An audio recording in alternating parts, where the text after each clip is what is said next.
Good afternoon and welcome to News Around Africa on Channel 38, Facebook and YouTube channel. I am Esther Wilson. A spectre is hanging over the Zambian election campaign in the shape of former President Edgar Lungu. Despite having died more than a year ago in South Africa, his body remains unburied amid a bitter dispute between President Hakainde Hichilema and the Lungu family that has sharpened political divisions. This has had a role in energizing support for the opposition National Reconciliation Party for Unity and Prosperity, NRPUP, particularly in the northern half of the country, traditional strongholds of Lungu's Patriotic Front, PF, as people see it as offering the best chance to unseat the incumbent.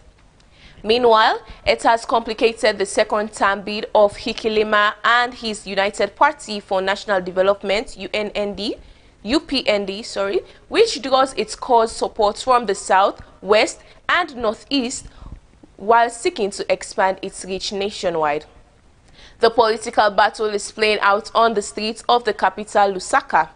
As the afternoon heat blazes across the city, the familiar home of commerce hanging over the busy market is overlaid with the sounds of campaign songs and jingles. Election posters are everywhere, from lampposts and shop fronts to massive billboards, with faces of presidential and parliamentary candidates looming over passers-by. All this as Zambia prepares for one of its most unpredictable elections in years. On 13 August, more than 8 million registered voters will get the chance to choose a president and a new parliament.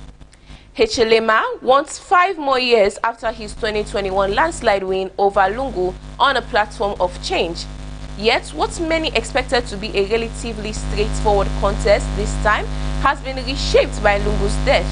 The late surge of opposition challenger Brian Mudubile, persistent cost of living pressures, and questions about electoral credibility.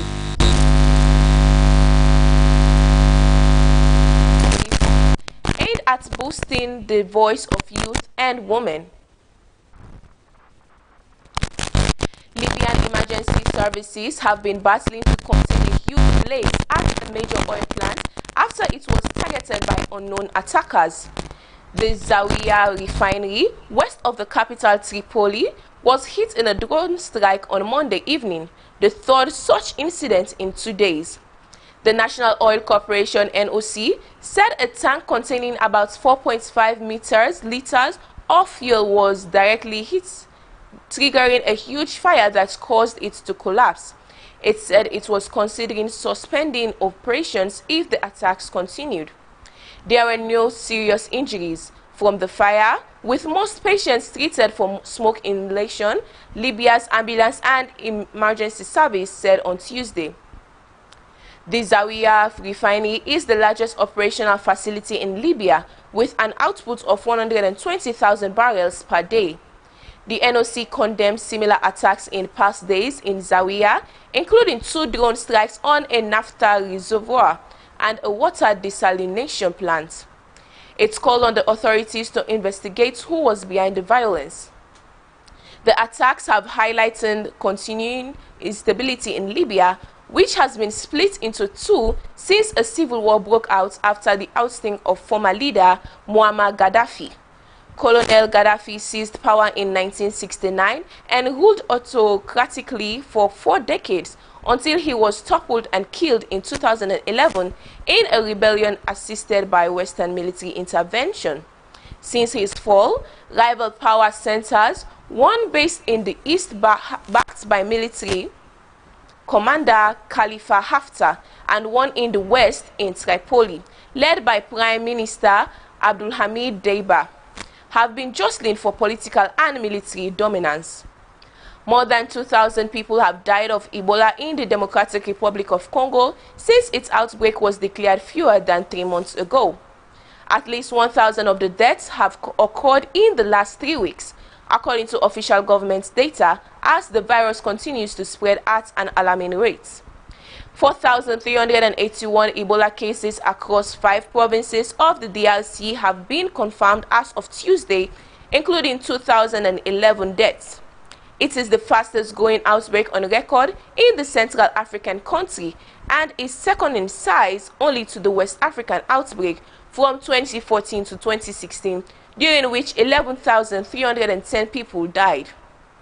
The response to the outbreak has been complicated by several factors, including strikes by unpaid health workers, misinformation, and cultural traditions. These have included intimate family burials of some of those killed by the virus, potentially increasing the risk of further transmission. There is currently no approved treatment or vaccine for the rare Bundibugyo strain of Ebola responsible for the DRC's current outbreak. The World Health Organization announced last week that vaccine trials were underway, but that it would likely take months before the results were received. On Monday, the WHO said the virus first surfaced in the country in February, 3 months before an outbreak was officially declared in the country and neighboring Uganda on May 15th. Meanwhile, the Israeli Ministry of Health announced on Tuesday that it had been alerted to a potential case of Ebola within its borders after one of its citizens returned from the DRC. In a series of posts on X, the ministry said tests had been performed after the person developed a fever.